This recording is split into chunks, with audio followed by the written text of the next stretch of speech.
Bien-aimés dans le Seigneur, recevez mes salutations dans le précieux et puissant nom de notre Seigneur et Sauveur Jésus-Christ. C'est toujours une joie renouvelée pour moi de partager avec vous la parole de Dieu. Et nous allons ensemble prier avant d'écouter ce que le Seigneur a prévu pour nous. Notre Dieu et notre Père, nous te sommes infiniment reconnaissants de ce que, contre toute attente, tu nous as accordé le souffle de vie en ce jour. Merci pour ta grâce. Merci pour tes bontés qui se renouvellent pour nous. Nous avons besoin d'entendre une parole, une seule parole. Aujourd'hui, le monde est perturbé et le monde a besoin de cette seule parole. Viens et communique-la, Seigneur. Nous sommes tes enfants, nous attendons. Et parce que tu as d'autres enfants que tu veux racheter, que cette parole les atteigne. Merci, Seigneur, de le faire au nom puissant de Jésus-Christ. Amen. J'ai dit, dis Amen avec moi. Amen. Je suis dans la joie de partager avec vous cette belle histoire tirée de la Bible, du livre de Nombres, chapitre 21. Nous lirons du verset 4 au verset 9. Nombres, chapitre 21, du verset 4 au verset 9. Il est dit ceci: « Il partit de la montagne de Hor par le chemin de la mer Rouge pour contourner le pays d'Édom. Le peuple s'impatienta en route et parla contre Dieu et contre Moïse. « Pourquoi nous avez-vous fait monter hors d'Égypte pour que nous mourions dans le désert? Car il n'y a point de pain, il n'y a point d'eau, et notre âme est dégoûtée de cette misérable nourriture. » Alors, l'Éternel envoya contre le peuple des serpents brûlants. Il mordit le peuple, et il mourut beaucoup de gens en Israël. Le peuple vint à Moïse et dit: « Nous avons péché, car nous avons parlé contre l'Éternel et contre toi. Prie l'Éternel, afin qu'il éloigne de nous ces serpents. » Moïse pria pour le peuple. L'Éternel dit à Moïse: « Fais-toi un serpent brûlant et place-le sur une perche. Quiconque aura été mordu et le regardera conservera la vie. » Moïse fit un serpent d'airain et le plaça sur une perche.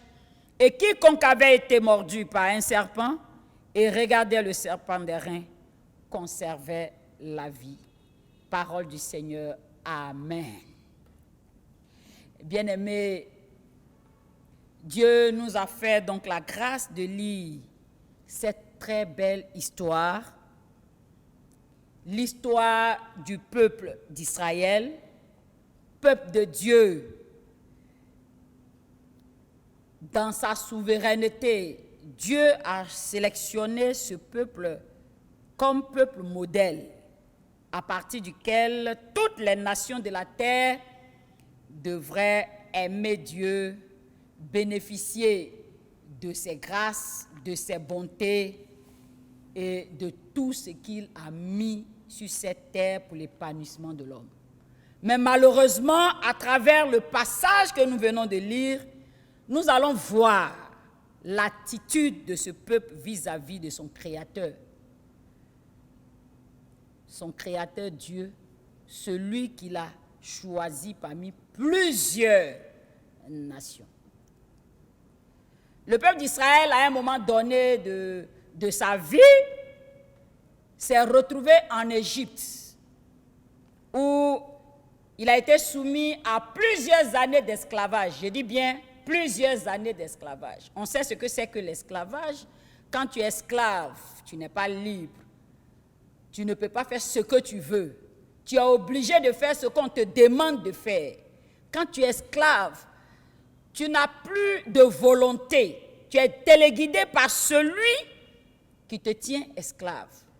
Et c'est comme ça que ce peuple d'Israël était esclave en Égypte. La situation était tellement pénible que le peuple élu de Dieu était obligé de crier pleurer, implorer le Tout-Puissant, le Créateur. Et Dieu, dans sa compassion, va descendre au milieu de ce peuple et choisir un leader en la personne de Moïse pour aider ce peuple à sortir d'Israël. Nous connaissons tous les 10 plaies que Dieu a envoyées pour montrer que c'est lui le Tout-Puissant, le Créateur de l'univers. Comment est-ce que Dieu a pu soumettre Pharaon et a montré à toute l'humanité que personne ne peut défier Dieu? Le peuple a eu donc cette opportunité, cette grâce particulière de sortir de l'Égypte. Dieu prévoit toujours le bien-être de l'homme.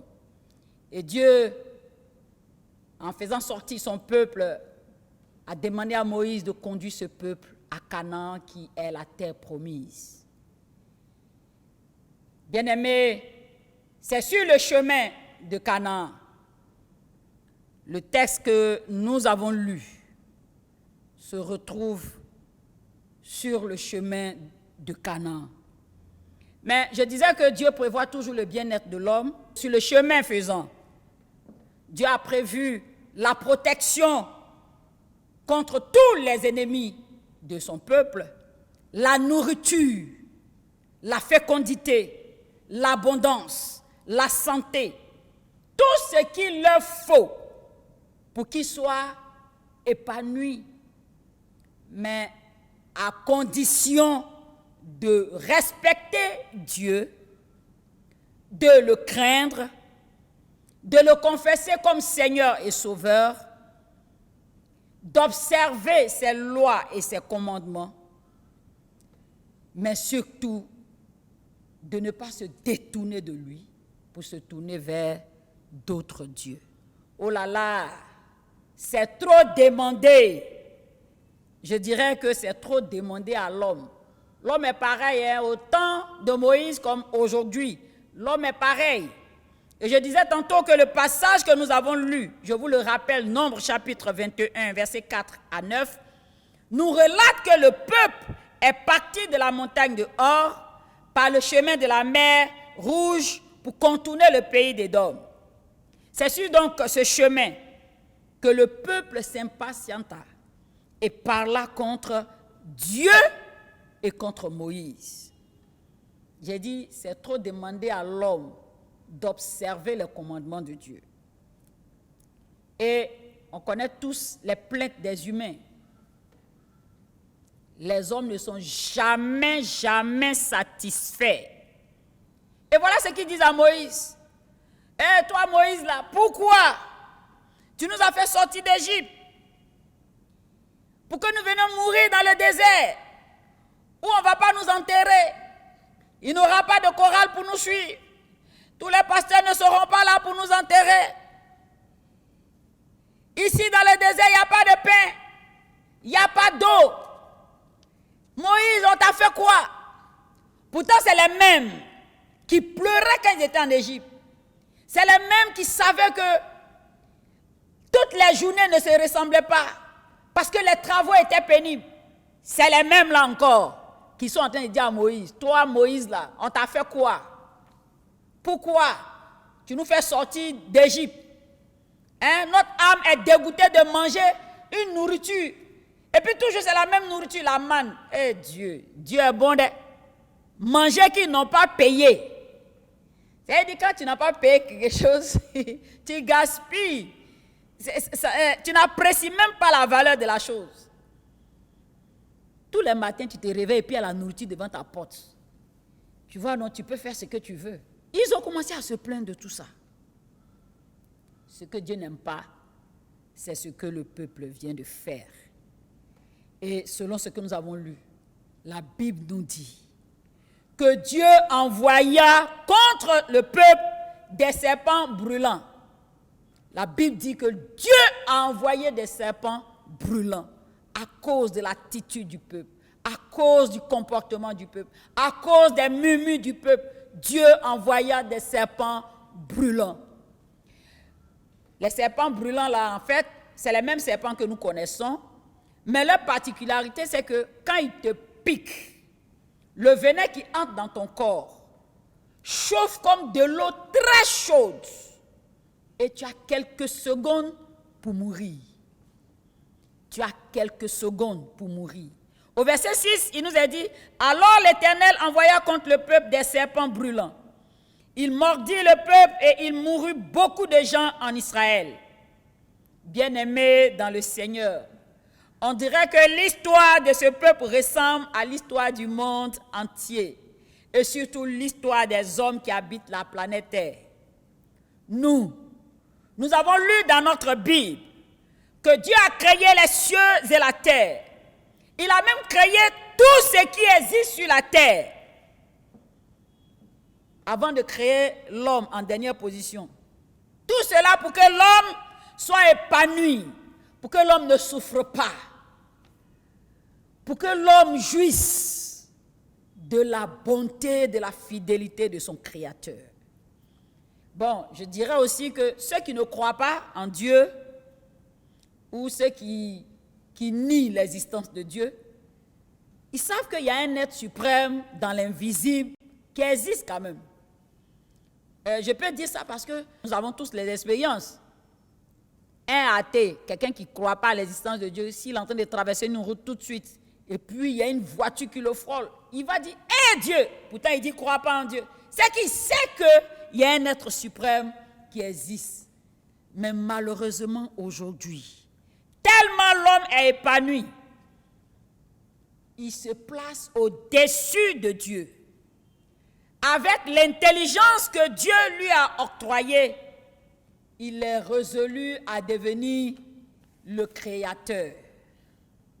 L'homme, qu'il soit blanc, qu'il soit noir, qu'il soit jaune, quelle que soit la couleur de sa peau, fait ce qu'il veut, ignorant l'existence de Dieu, de ce Dieu créateur.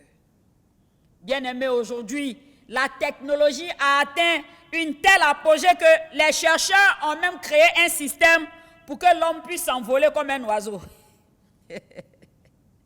Tout est devenu artificiel autour de nous. L'homme fait tout pour créer des photocopies de la création. Quant à la croyance, c'est le comble, l'idolâtrie, le fétichisme, le mysticisme se pratique à visage découvert. Tout ce qui se faisait avant en cachette aujourd'hui se fait à tous les coins de rue. La dépravation sexuelle est à bon marché. La course à l'argent, au point où aujourd'hui, un enfant de 12 ans, de 13 ans, de 15 ans, de 20 ans, de 22 ans veut devenir milliardaire en vendant son âme dans le système que eux, les jeunes, appellent le broutage. Dieu ne reconnaît même plus son jardin d'Éden. Bien-aimés, nous sommes comme ce peuple d'Israël qui a murmuré contre Dieu, qui a bafoué les lois et les commandements de Dieu. Au peuple d'Israël, Dieu, dans sa colère, a envoyé le serpent brûlant qui a tué plusieurs personnes. Aujourd'hui, je peux peut-être me tromper, mais je pense que Dieu approuve la présence de coronavirus qui, depuis 2 mois, fait ravage dans le monde entier. Qui aurait cru que 100 personnes, voire même 800 000 personnes, puissent mourir sans fusil? Qui aurait cru? Pourtant, aujourd'hui, c'est une réalité dans ce monde pervers. Bien-aimés, le peuple d'Israël, à la vue de ce scandale, parce que le serpent a tellement tué les gens, s'est tourné vers Moïse et lui a demandé de prier Dieu. Mais surtout, ce peuple reconnaît qu'il a mal fait, qu'il a désobéi à Dieu, qu'il n'a pas considéré Dieu. Ce qui me réjouit, mon frère, ma soeur, Moïse a écouté la demande du peuple. Et Moïse est allé prier. Et la bonne nouvelle est que quand Moïse s'est adressé à Dieu, Dieu, dans sa grande compassion, dans son amour infini, a donné le remède pour guérir de la morsure du serpent brûlant. Il a dit simplement à Moïse, Moïse, fabrique-toi un serpent, fais tout pour que ce serpent soit placé sur un bois pour que tout le monde puisse le voir. Quand le serpent brûlant te pique et que tu lèves les yeux vers ce serpent fabriqué, tu guériras automatiquement. Voici le remède que le Seigneur a donné à Moïse. Mon ami, Dieu est bon. Il n'y a rien à dépenser. Il a seulement dit, quand le serpent te pique, lève seulement les yeux vers le serpent d'airain fabriqué par Moïse sur le bois et tu es guéri. Oh, mon frère, ma soeur, quel merveilleux Dieu que nous avons. Quel Dieu bon, quel Dieu admirable, quel Dieu compatissant, riche en bonté, quel Dieu plein d'amour. Je voudrais simplement te dire que avant que ce virus de corona n'apparaisse, Dieu a pris le soin de nous avertir de toute notre attitude, nos attitudes de déplacés, à travers les prédications que nous entendons dans les rues. Dieu a pris le soin de nous avertir à travers nos comportements irresponsables, notre idolâtrie, notre méchanceté accrue. Aujourd'hui, l'homme veut vivre seul sur la terre parce qu'il est jaloux de son frère. Il ne veut pas voir l'autre évoluer. Il veut tout faire pour le nuire. Dieu a pris le soin de nous avertir, bien-aimés. Et contre toute attente, Dieu sait, ça ne le surprend pas, que le coronavirus sera là. Et je me dis qu'il est aussi en colère contre nous, contre toi, contre moi. Dieu est en colère contre toute l'humanité. Dieu est en colère contre le monde entier. Dieu est en colère contre la planète Terre. Mais ce qui ressort de la bonté de Dieu, c'est que malgré sa colère, il est riche en bonté. Et dans sa bonté, il prévoit toujours un plan B, c'est-à-dire la solution pour que si son peuple se ressaisit, il a la solution pour revenir à lui. Oh, quel bon Dieu, dirais-je.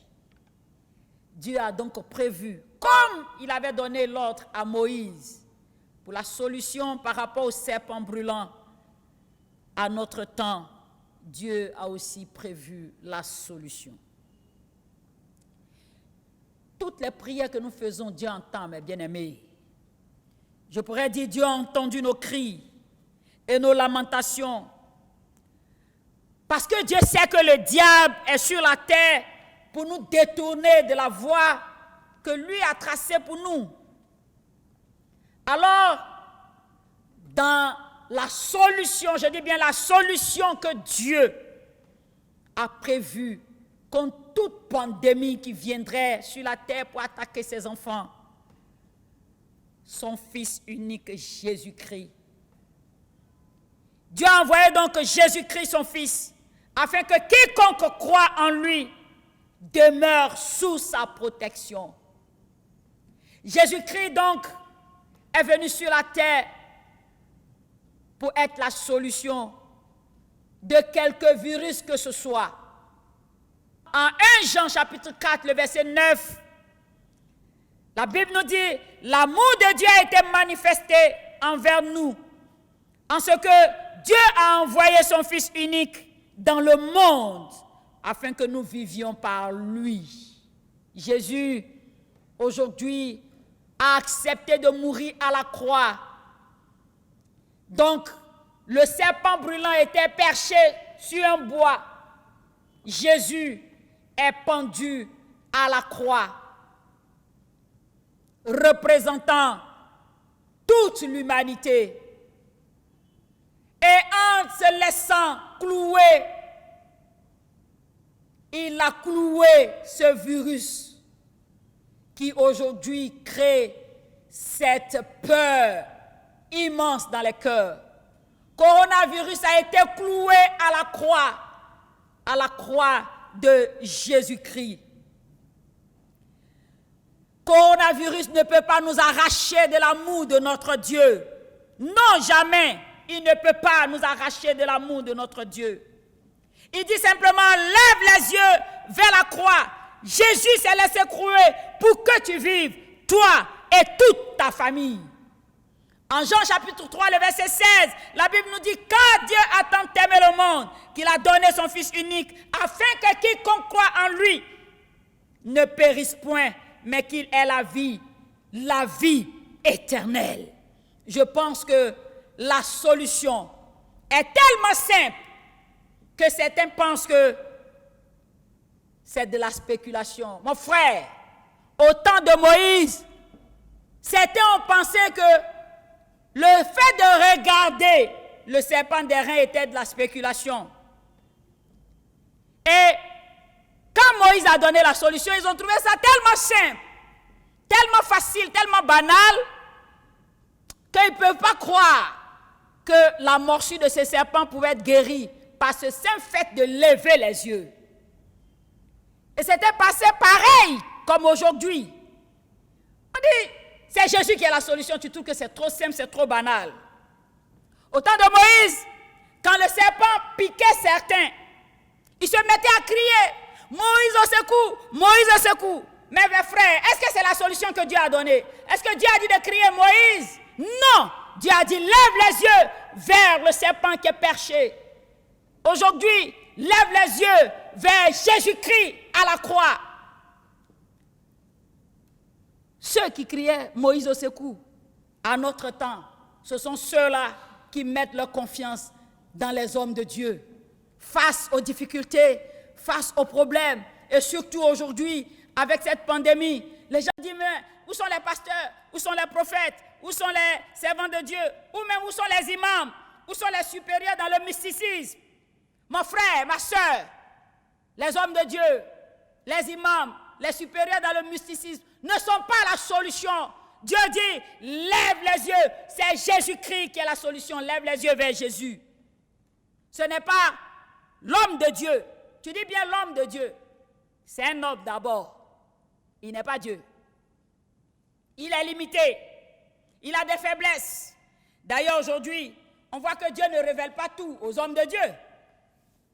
Frères et sœurs, la solution c'est Jésus. Il y en avait au temps de Moïse, quand le serpent les pique. Il court à l'hôpital. Mais écoute-moi bien, le temps d'arriver à l'hôpital en chemin, tu es déjà mort. Ceux qui courent à l'hôpital en notre temps, ce sont ceux-là qui placent leur confiance dans les sciences. Oh, je vais rendre grâce à mon Dieu. Mes amis, aujourd'hui, nous tous, nos yeux sont ouverts pour savoir que la science a des limites. Les grands chercheurs, où sont-ils? Coronavirus tue même les grands médecins en qui nous mettons notre confiance. Quand nous sommes malades ici, nous courons en Europe pour se faire soigner parce que là-bas se trouvent des grands médecins entre griffes. Mais où sont-ils? La science est limitée. La solution, ce n'est pas l'hôpital parce qu'aujourd'hui, les hôpitaux sont blindés et les gens meurent chaque jour, chaque minute. Oh, les nouvelles ne sont pas bonnes. Parce que à l'hôpital, il n'y a plus de remède. Il n'y a plus de remède.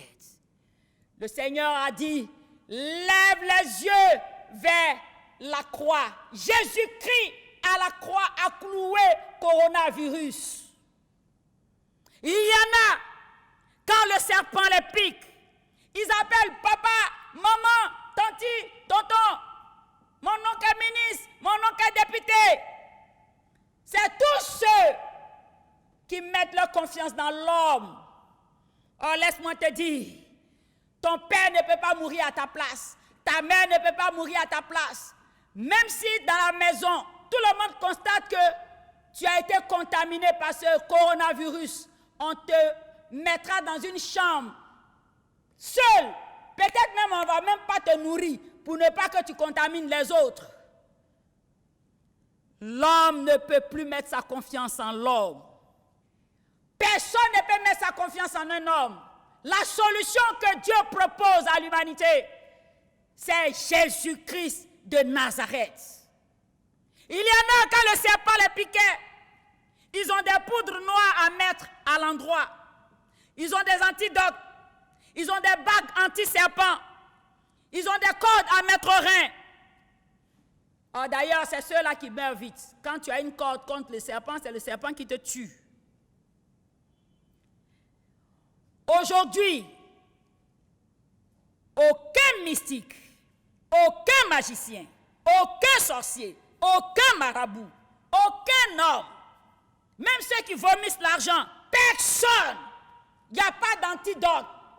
Coronavirus a montré la faiblesse et la limite de l'homme. Que tu sois noir, que tu sois blanc, quelle que soit la couleur de ta peau, tu n'es rien face au Créateur. Aujourd'hui, les riches, les pauvres, tout le monde porte cache-nez. Tout le monde a oublié de se mettre dans un casque. Le casque ne peut pas t'empêcher d'être contaminé par ce virus. Ta maison blindée ne peut pas t'empêcher de contracter cette maladie. La solution que Dieu propose à l'humanité, c'est Jésus-Christ de Nazareth, mes amis. Et laisse-moi te dire, pourquoi est-ce que Jésus est la solution à ces situations que nous vivons? Première chose que je voudrais que tu retiennes, si tu acceptes que Jésus, à partir d'aujourd'hui, devienne ton sauveur et ton Seigneur, il te réconcilie avec Dieu qui est fâché contre toi à cause de ce que tu fais. Sous ton lit, il y a un canari dans lequel se trouve une tête qui vomit de l'argent pour toi. Quand tu vas te donner à Jésus, Dieu va oublier ce canari à l'instant. Il va se réconcilier avec toi. Si tu te donnes à Jésus, même si tu meurs, tu vas chez Dieu. Deuxième chose que je voudrais que tu saches, quand tu vas te donner à Jésus, il te garantit la sécurité et la protection. Il dit, tu ne craindras ni la contagion qui frappe en plein midi, que 1000 tombent à ton côté et 10 000 à ta droite, tu ne seras pas atteint. Donc actuellement tu as apeuré, mais quand tu vas te donner à Jésus, tu vas voir qu'il aura une paix qui va entrer dans ton cœur. Tu n'auras même plus envie d'acheter des casques, de laver 10 000 fois tes doigts, parce que laver tes doigts ne peut pas empêcher ce virus de t'atteindre. Mais Jésus-Christ t'amènera sur un autre plateau où la paix envahira ton cœur et tu n'auras même plus peur de ce virus.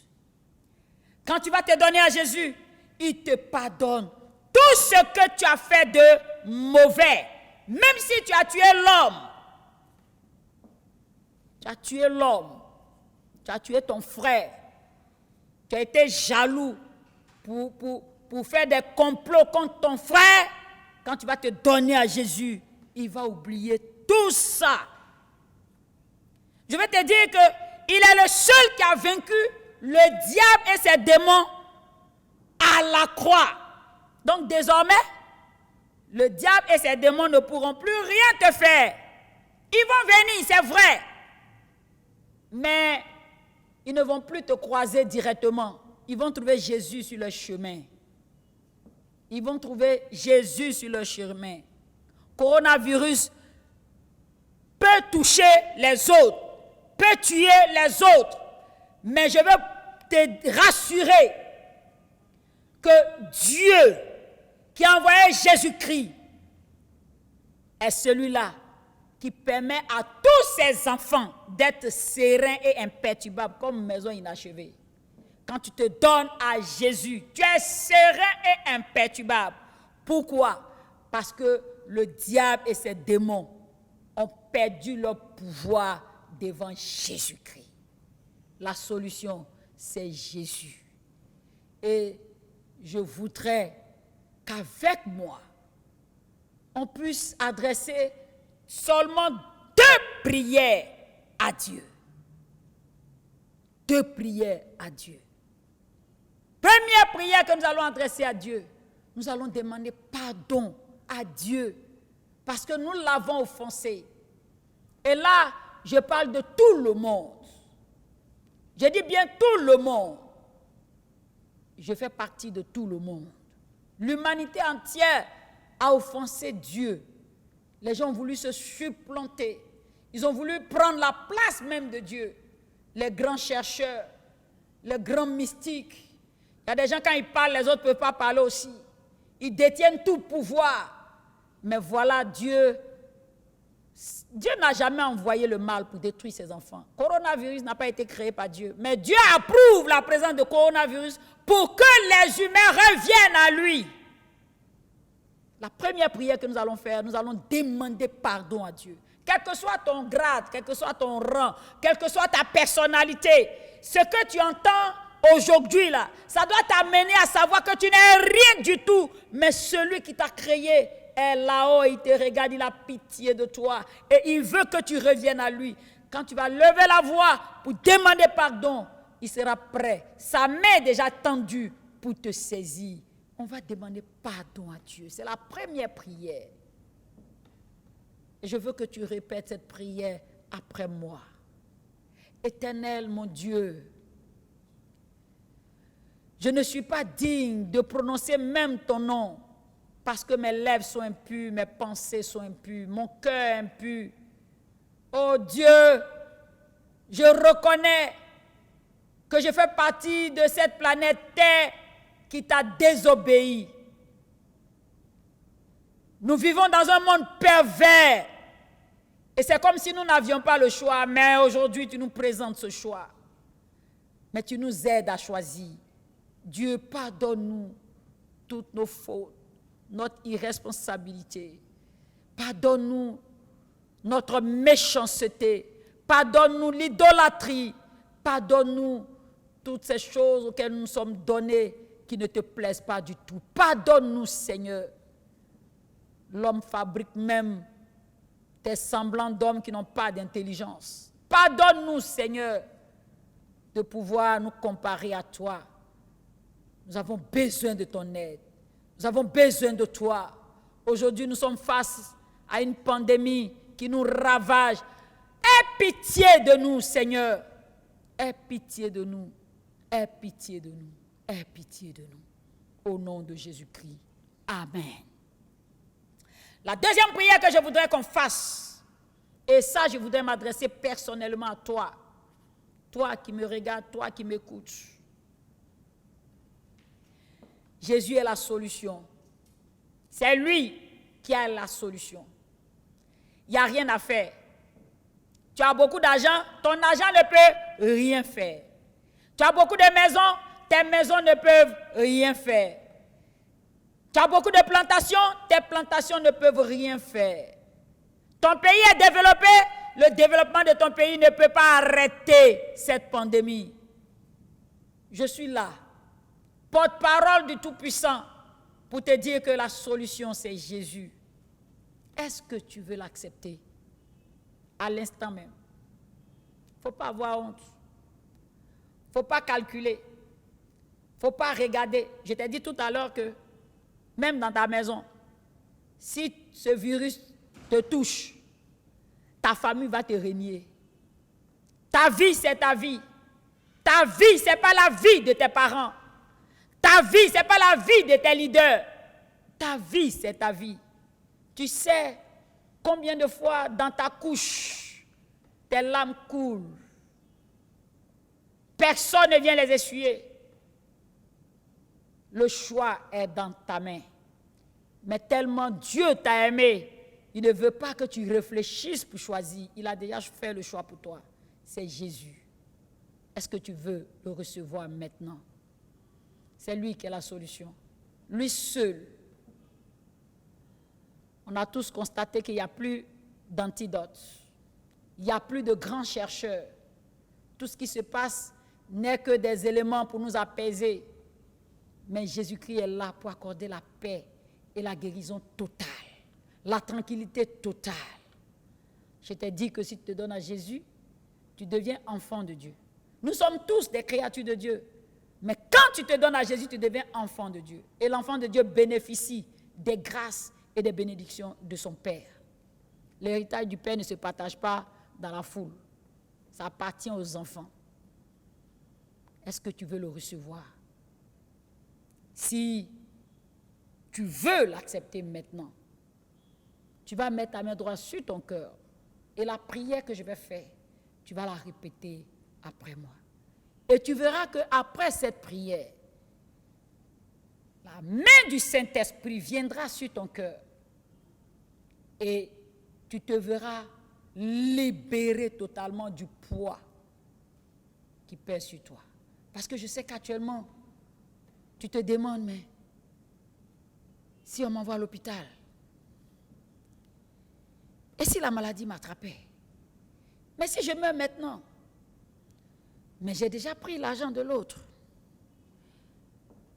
Mais j'ai déjà fui par rapport à la bêtise que j'ai faite à la maison. Et quand les gens vont apprendre qui je suis, comment est-ce que je vais faire? Toutes ces interrogations prendront fin après cette prière que tu vas répéter après moi. Parce que la paix de Dieu descendra dans ton cœur pour te donner une telle assurance que désormais tu n'es plus seul. Comme Paul pourrait le dire, ce n'est plus moi qui vis, c'est Christ qui vit en moi. Et quand Christ vit en toi, tu deviens une nouvelle personne. Une nouvelle personne. Une nouvelle personne. Un nouveau départ commence avec le Seigneur. Mets ta main droite sur ton cœur et tu vas répéter après moi. Éternel mon Dieu, je te dis merci. J'ai écouté ta parole. Aujourd'hui, je me rends compte que je ne suis rien du tout, que l'homme est limité. Même les Blancs qui se croyaient très intelligents, tu nous as démontré qu'ils sont des humains aussi limités. Seigneur, pardonne-moi mon égarement. Je me suis éloigné de toi, comptant sur ma propre intelligence, comptant sur mes efforts. Mais aujourd'hui, je me rends compte que j'ai fait fausse route. Je reviens à toi. Pardonne-moi tout ce que j'ai fait dans le passé. Tous les pouvoirs que j'ai voulu avoir, pardonne-moi, Seigneur. La méchanceté de mon cœur, pardonne-moi, Seigneur. Oh Dieu, à compter d'aujourd'hui, je veux tout recommencer. Je veux repartir à zéro avec toi. Oh Dieu, reçois-moi. Reçois-moi, Seigneur. Reçois-moi. Au nom de Jésus. Amen. Adonai, je te rends grâce, je te bénis. Parce qu'à l'instant même, la puissance de ton esprit touche tous ceux qui décident de marcher avec toi. Que désormais, ils ne soient plus seuls, mais que tu les conduises, tu les éclaires. Que la peur de cette pandémie libère leur cœur. Que leur maison soit barricadée par ton armée céleste. Et qu'ils témoignent que Jésus est la solution. En ton nom, nous avons prié. Amen.